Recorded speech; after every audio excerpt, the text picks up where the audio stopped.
Hello friends, good morning. Welcome to our channel Target with Lalan Sharma.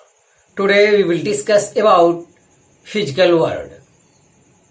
तो physical word ये class 11th का first chapter है विद्यार्थी, और ये एग्जाम पॉइंट ऑफ व्यू बिल्कुल जरूरी नहीं है, कहीं भी पूछा नहीं जाता है, फिर भी नॉलेज के लिए पढ़ाना जरूरी है।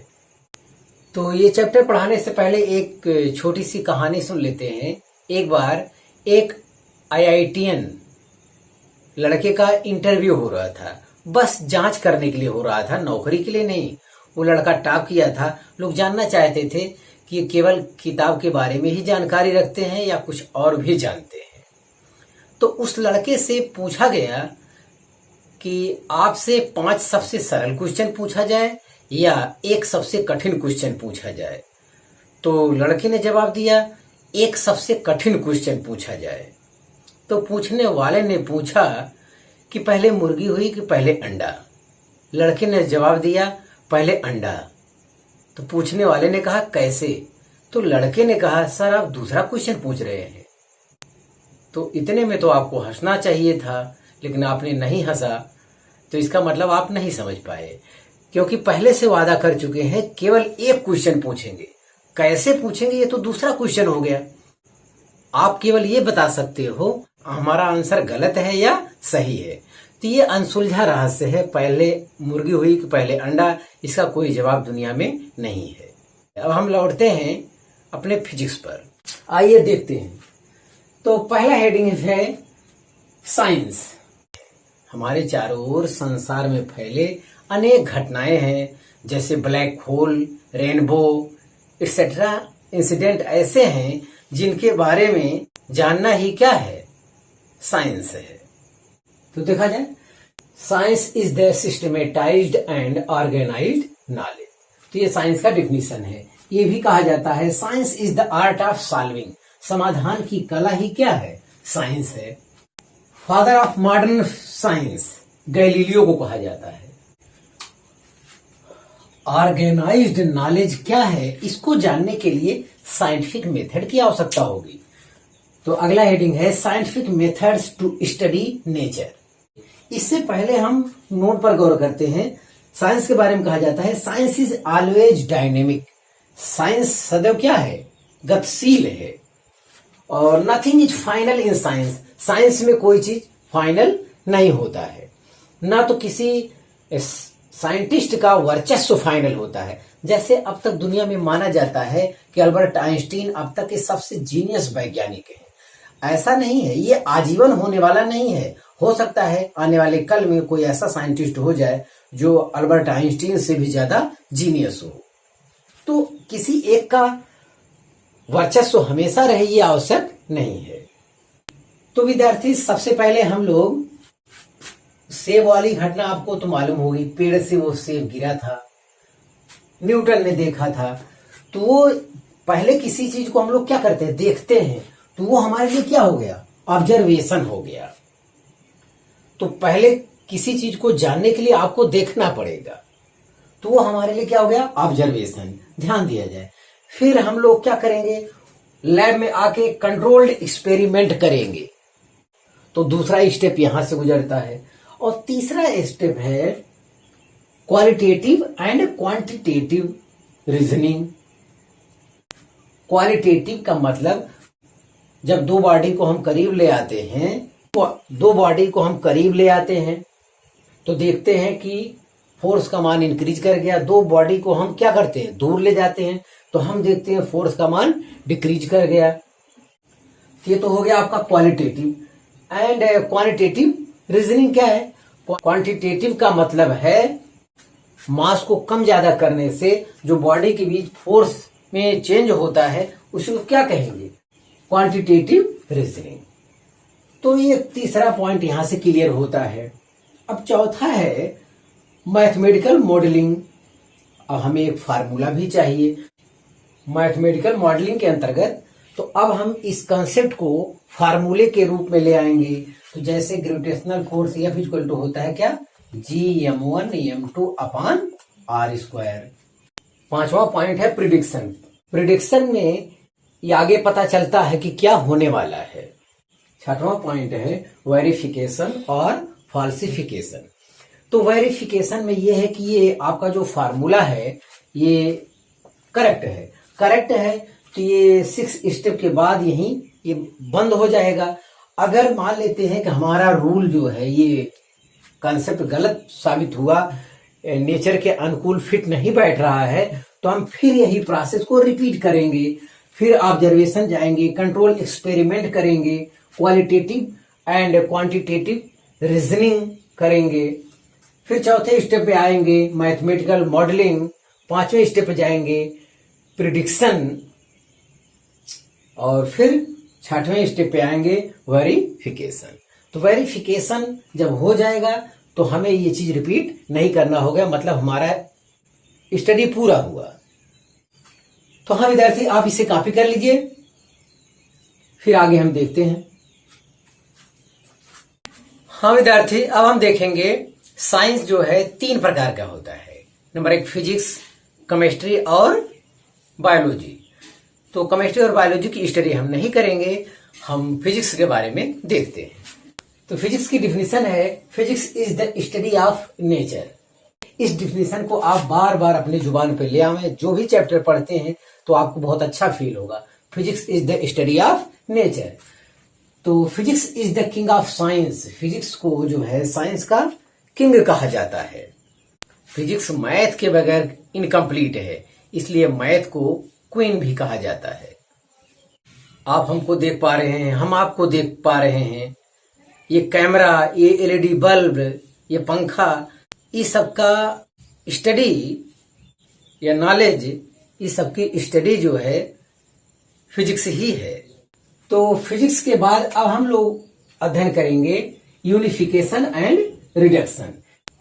यूनिफिकेशन के बारे में देखा जाए, it attempts to explain various phenomena through formula. तो बहुत ज्यादा कंसेप्ट कुछ लॉ की सहायता से स्टडी करना ही क्या कहलाता है? यूनिफिकेशन कहलाता है। तो ये चीज यहां समझना है। तो जैसे यहां है यूनिवर्सल लॉ ऑफ ग्रेविटेशन, तो लॉ तो एक है। अब देखिए फ्री फॉल ऑफ एप्पल, पेड़ से एप्पल फ्री फॉल हो रहा है, इसकी जो स्टडी हो रहा है किससे? लॉ ऑफ ग्रेविटेशन से हो रहा है। Motion of planets around sun, planet जो है सन के अराउंड मोशन कर रहा है, वो किसके अंतर्गत है? Law of gravitation. Motion of satellites around planets, तो सैटेलाइट जो है प्लैनेट्स के चारों ओर मोशन कर रहा है, वो भी किससे हो रहा है? Law of gravitation. तो एक नियम से ये सब क्या हो रहा है? एक्सप्लेन हो रहे हैं। तो यहां पे लॉ ऑफ ग्रेविटेशन क्या है? यूनिफिकेशन।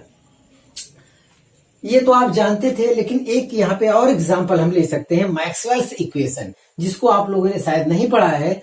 ये क्लास 12th में है, इलेक्ट्रोमैग्नेटिक वेव एक चैप्टर है, वो हम पढ़ा चुके हैं। वहां मैक्सवेल्स इक्वेशन वहां पे है। 4 फंडामेंटल इक्वेशन की सहायता से मैक्सवेल ने पूरा इलेक्ट्रोडायनेमिक्स की स्टडी कर डाला। तो ये इक्वेशन क्या कहलाएगा? यूनिफिकेशन। अब आती है बात रिडक्शन की। तो रिडक्शन में क्या है? कोई बड़ा कंसेप्ट है, उसके छोटे छोटे पार्ट में स्टडी करने को क्या कहते हैं? रिडक्शन कहते हैं। जैसे एग्जांपल में देखा जाए, जैसे generator. To understand the working of a generator one has to study its parts. मतलब जनरेटर की वर्किंग की स्टडी करने के लिए एक एक पार्ट का स्टडी करना होगा। तो ये डिफिनेशन देख लिया जाए, मतलब समझ चुके होंगे। The study of a large system by component of simpler parts, this approach is called reduction and is the heart of physics. इसका मतलब है किसी लार्ज सिस्टम जैसे ये जनरेटर की वर्किंग को समझने के लिए हम छोटे छोटे पार्ट में उसका स्टडी करते हैं। इसी को कहा जाता है क्या? रिडक्शन। तो आप इसे कॉपी कर लीजिए। हाँ विद्यार्थी, अगला हेडिंग देखा जाए, scope of physics and excitement. तो स्कोप ऑफ फिजिक्स के अंतर्गत ये 2 आते हैं, microscopic effect field and microscopic effect field. तो इसमें जिस फिजिक्स का स्टडी करेंगे हम लोग वो चीज है मैकेनिक्स है, इलेक्ट्रोडायनेमिक्स है, ऑप्टिक्स है, थर्मोडायनेमिक्स है। इस प्रकार की फिजिक्स की स्टडी यहाँ पे किया जाएगा। और माइक्रोस्कोपिक इफेक्ट फील्ड के अंतर्गत है न्यूक्लियर फिजिक्स है, आपका पार्टिकल फिजिक्स है, क्वांटम फिजिक्स है, ये सब यहाँ पे स्टडी किया जाएगा। तो इसके बारे में यहाँ पे चर्चा करना कोई फायदा नहीं विद्यार्थी, ये चैप्टर कंप्लीट नहीं किया जा सकता पूरी तरीके से, क्योंकि सबका अलग अलग चैप्टर है। अब ये चैप्टर के कंप्लीट स्टडी के लिए क्लास 11th 12th दोनों का फिजिक्स आना चाहिए, जो कि अभी संभव नहीं है। तो यहाँ पे बस इतनी जानकारी है कि इस सब का हम आगे स्टडी करेंगे। आगे देखें, the scope of physics is very wide. Physics का स्कोप बहुत फैला हुआ है। तो अब ये चीज हम देख लेते हैं एग्जाम्पल के माध्यम से। उसका डिस्टेंस कहाँ से कहाँ तक कवर होता है, उसका मास कहाँ से कहाँ तक कवर होता है, उसका टाइम कहाँ से कहाँ तक लिया जाता है। तो ये चीज देखते हैं एग्जाम्पल के माध्यम से। पहला देखते हैं, द लेंथ में range from 10⁻⁻15 metre size of nucleus to 10⁻26 metre size of universe. ध्यान दिया जाए, बहुत आपको हल्का लग रहा हो, मतलब लेंथ का जो रेंज है वो कहां से मेजर किया जाए, 10⁻⁻15 मीटर, मतलब बहुत कम है। 10⁻⁻15 मीटर ये साइज ऑफ द न्यूक्लियस है, यहां से मेजर करते हैं। और साइज ऑफ द यूनिवर्स जिसकी पावर है 10⁻26 मीटर। यस, यहां से यहां तक हम इतना फैला हुआ लेंथ का मेजर हम कर सकते हैं। ध्यान दें। अब बात मास की कर लेते हैं। Mass from 10⁻30 kg, mass of electron 10⁻30 kg। आप सोचिए कितना कम वैल्यू है। टू 10⁻+30 kg, मास ऑफ सन, देखिए कितना ज्यादा है। यहां से लेके यहां तक की स्टडी करते हैं। तो मास का रेंज है हमारे पास। टाइम इंटरवल फ्रॉम 10⁻23 सेकेंड है। अब ये कौन सा टाइम है, देखिए, time taken by light cross to nuclear distance. देखिए ये इतना टाइम लेता है, इतना कम समय है। To 10⁻18 second life of sun. 10⁻18 second मतलब 1 के आगे 18 जीरो लगाना होगा, उतना सेकेंड। अब ये पावर की अगर व्यवस्था नहीं होती तो भगवान कसम हम इसे पढ़ नहीं पाते। यस, तो ये लाइफ ऑफ सन है आपका। तो इतने टाइम का रेंज है जिसको हम लोग यहाँ पे स्टडी करते हैं। नोट में विद्यार्थी एक और कंसेप्ट आपके बारे में कहा गया है कि इन दोनों का मीडिएटर बीच वाला जो आपका आ गया है, नया खोज हुआ है, नया खोज ये है मीसोस्कोपिक फिजिक्स। तो ये क्या चीज है, it is intermediate between microscopic effect field and microscopic effect field, मतलब इन दोनों के बीच का है। मतलब ये बहुत बड़े बड़े का स्टडी करता है, ये बहुत छोटे का, और ये बीच वाले की स्टडी करता है, दोनों के बीच में जो हो, तो वो है आपका मीसोस्कोपिक फिजिक्स। यस, तो आप इसे कॉपी कर लीजिए। हाँ विद्यार्थी, अगला हेडिंग देखा जाए, role of physics in technology. Technology में फिजिक्स का क्या रोल है, तो ये चीज देखा जाए तो आप जानते हैं कि फिजिक्स के बगैर कुछ भी संभव नहीं है। कहीं भी आप रहिए, हर सब कुछ फिजिक्स ही है। सामने जो भी कोई दिखता है, बल्ब, पंखा, टीवी, मोबाइल, सब कुछ क्या है, फिजिक्स ही है। तो कुछ स्टडी किया जाए, देखें, new physics give rise to new technology. नई फिजिक्स को क्या करता है, नई टेक्नोलॉजी को जन्म देता है। ध्यान दें, या ये भी कह सकते हैं need of technology gives new physics. आवश्यकता आविष्कार की जननी है, तो नीड ऑफ टेक्नोलॉजी, टेक्नोलॉजी की आवश्यकता भी क्या करता है, गिव्स न्यू फिजिक्स, नई फिजिक्स को देता है। तो ये भी ध्यान दिया जाए। अब कुछ प्रॉपर्टी, बहुत जगह पे फिजिक्स का उपयोग है, बहुत ज्यादा स्टडी हम लोग नहीं कर पाएंगे, लेकिन हम लोग जानते थे इससे पहले, जैसे the calculator and computer are based on digital electronics. तो आप जानते हैं सिलिकॉन चिप का खोज हुआ है। पुरानी वाले टीवी जो बहुत बड़ा बनाया जाता था, आजकल एलईडी आ गया, हर चीज एलईडी बल्ब हो गया, एलईडी टीवी हो गई, तो ये सब क्या है, सिलिकॉन चिप्स की देन है। और एक पॉइंट यहां देख लिया जाए, the properties and the theory of propagation electromagnetic wave is applied in radio, television and wireless communication. तो इससे पहले विद्यार्थी हम लोग जो है फोन जो है वो वायर वाला होता था, वो डिब्बा वाला, तो वायर से कनेक्ट होता था तब हम लोग बात कर पाते हैं। आज कहीं वायर है ही नहीं है, मोबाइल से हम लोग बात करते हैं और वहाँ फील्ड में मैच हो रहा है, हम लोग अपने घर पे मैच देख रहे हैं। तो ये सब क्या है? वायरलेस कम्युनिकेशन ही है। तो इलेक्ट्रोमैग्नेटिक वेव वाला चैप्टर आप नहीं पढ़े हैं, अदरवाइज ये चीज आपको और क्लियर हो जाता। तो यहाँ पे देखा जाए 10 physics play an important role in technology and in our daily life. तो ये है फिजिक्स जो है बहुत इंपॉर्टेंट रोल कर रहा है। तो हाँ विद्यार्थी, आप इसे कॉपी कर लीजिए।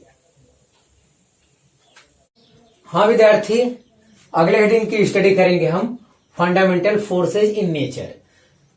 विद्यार्थी, नेचर में बहुत फोर्स हैं, उनके नाम अलग अलग हैं, लेकिन उसे 4 फोर्स के अंतर्गत समेट दिया गया है। तो देखिए, नंबर 1 है ग्रेविटेशनल फोर्स, नंबर 2 है electromagnetic force, strong nuclear force, number 3 हो गया, नंबर 4 वीक न्यूक्लियर फोर्स। इन 4 फोर्सों में पूरी तरह समेट दिया गया है। तो पहले 2 की स्टडी हम लोग करते हैं और यही 2 फोर्स ही हमारे आसपास एकदम लगता है, और बाकी 2 फोर्स जो है वो न्यूक्लियस के अंदर वर्क करता है। तो जाहिर है कि केवल 2 फोर्स की सहायता से टोटल आपका ये कवर हो जाएगा।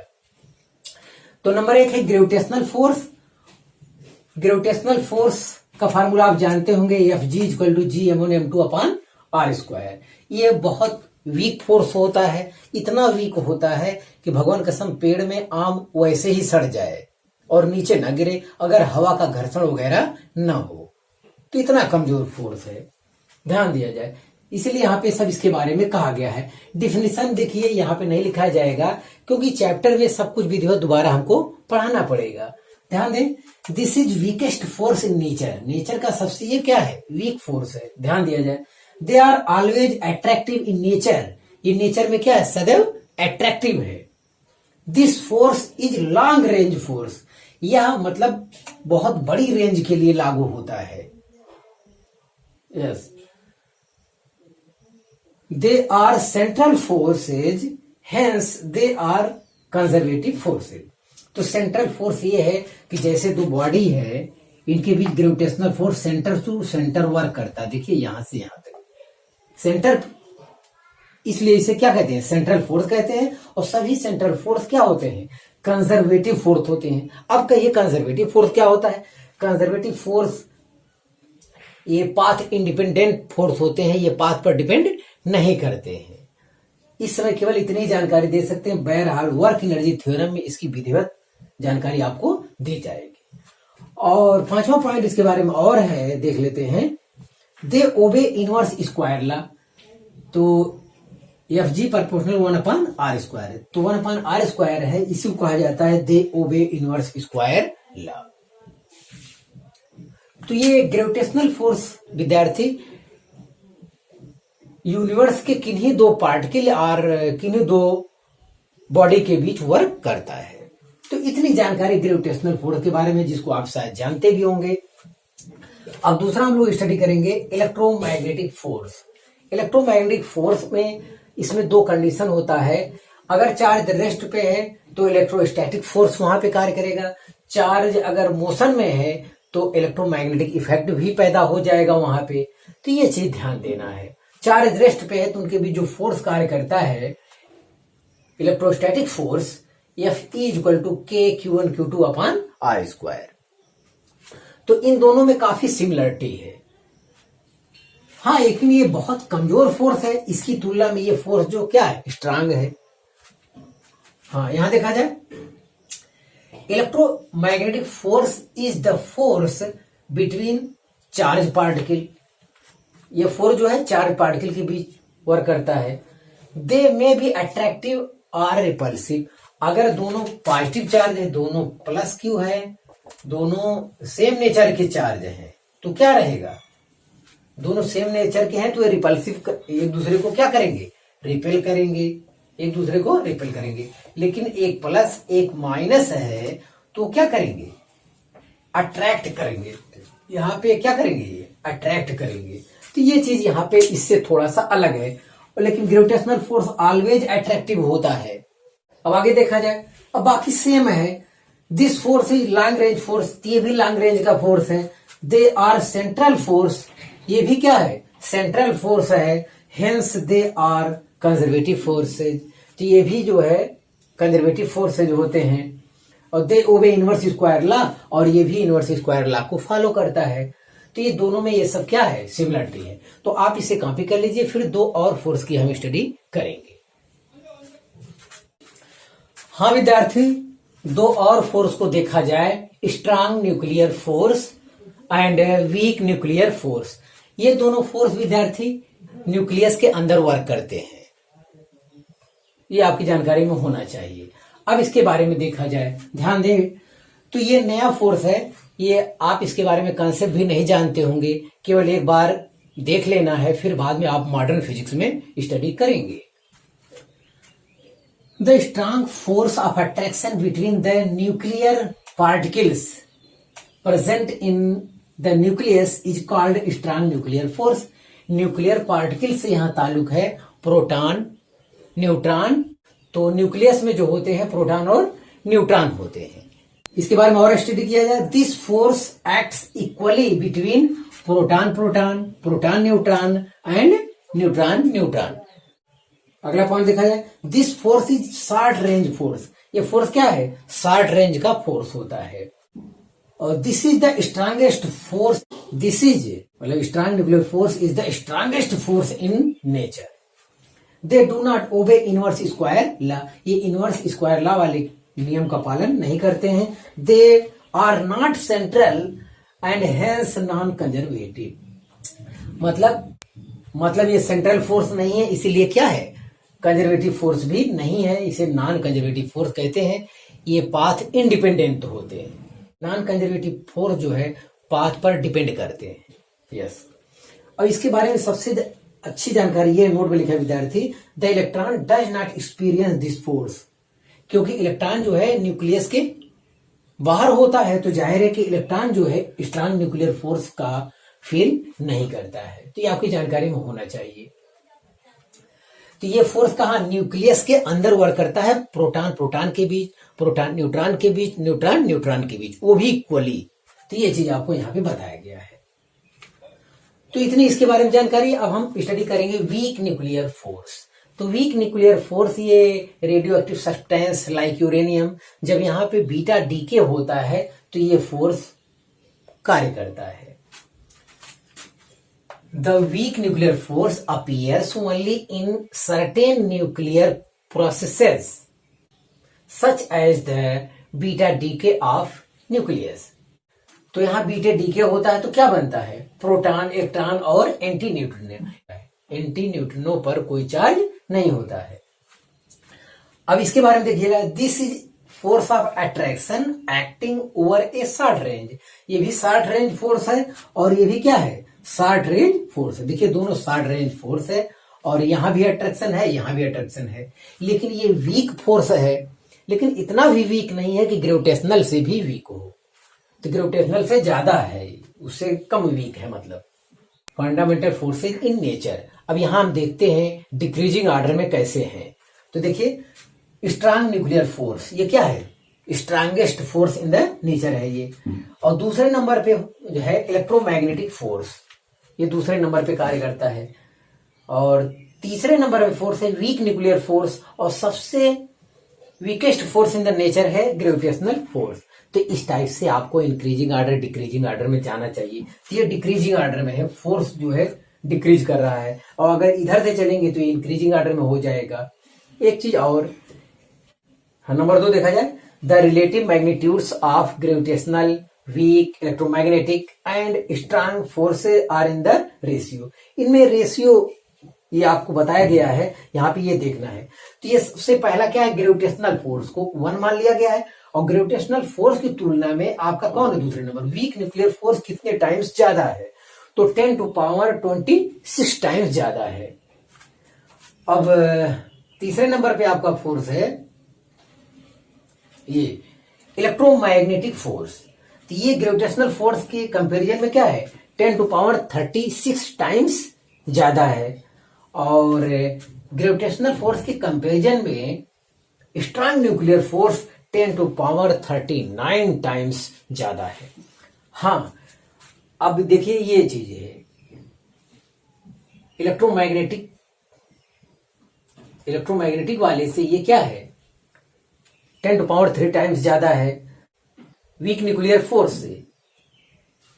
इससे अगर कंपैरिजन करेंगे तो ये 13 टाइम्स ग्रेटर होगा। तो यहां से हम कौन किससे कितना बड़ा है ये कंपैरिजन कर सकते हैं, लेकिन ये ध्यान रहे कि क्या है, ग्रेविटेशनल फोर्स के लिए है, वीक न्यूक्लियर फोर्स है, इलेक्ट्रोमैग्नेटिक फोर्स है, और ये क्या है, स्ट्रॉन्ग न्यूक्लियर फोर्स। ये रेशियो में लिखे गए हैं। तो एक दूसरे से कंपैरिजन करके अगर आपको करना हो तो आप यहां पे बता सकते हैं। तो आप इसे कॉपी कर लीजिए।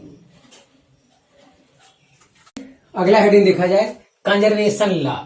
कंजर्वेशन लॉ का विधिवत अध्ययन हम आगे के चैप्टर में करेंगे, लेकिन फिर भी यहां देख लिया जाए law of conservation of energy, law of conservation of charge, law of conservation of linear momentum, law of conservation of angular momentum, जिसकी हम स्टडी करेंगे। तो law of conservation of energy क्या है, the total energy of the system remains conserved. ये है the total charge of the system remains conserved. और ये है in absence of force linear momentum remains conserved. ये है चौथे नंबर पे, in absence of torque angular momentum remains conserved. तो आप विद्यार्थी से कॉपी कर लीजिए। हाँ विद्यार्थी, आज बस इतना ही। आप मेहनत से पढ़ाई करते रहें। All the very best.